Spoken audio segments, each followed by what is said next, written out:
నమస్కారాలు. ఈరోజు తెలంగాణ గవర్నర్ గారు జాయింట్ సెషన్లో ప్రసంగించడం జరిగింది. గవర్నర్ గారి ప్రసంగంలో కొత్తదనం ఏమీ కనిపించలేదు. నూతనంగా ఏర్పడిన ప్రభుత్వము రాబోయే రోజులలో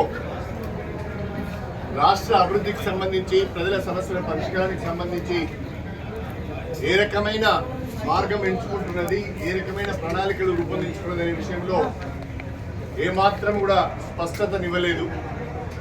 గవర్నర్ ప్రసంగం పూర్తిగా కాంగ్రెస్ పార్టీ ఎన్నికల మేనిఫెస్టోను చదివినట్టుగానే ఉంది తప్ప గత ప్రభుత్వాన్ని విమర్శించడానికే జాయింట్ సెషన్ ఉపయోగించుకున్నట్టుగా ఉన్నది తప్ప కొత్తదనం ఏమీ కనిపించలేదని చెప్పి ఈ సందర్భంగా తెలియజేస్తున్నారు.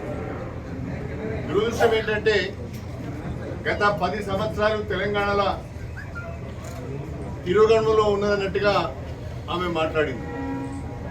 కానీ తెలంగాణ జాతీయ స్థాయిలో అనేక రంగాలలో అభివృద్ధి సంక్షేమ కార్యక్రమాల అమలులో రోల్ మోడల్గా వ్యవహరించింది.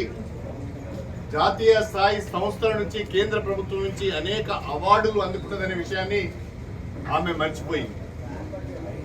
వాస్తవంగా ఒకవైపు ఆర్బీఐ కానీ, నీతి ఆయోగ్ కానీ, యుఎన్ఓ లాంటి సంస్థలు, అనేక ప్రతిష్టాత్మక సంస్థలు తెలంగాణ ప్రభుత్వం యొక్క పెర్ఫార్మెన్స్ను మెచ్చుకొని అవార్డులు ఇచ్చిన సంగతి గవర్నర్ గారు మర్చిపోవడం దురదృష్టకరం.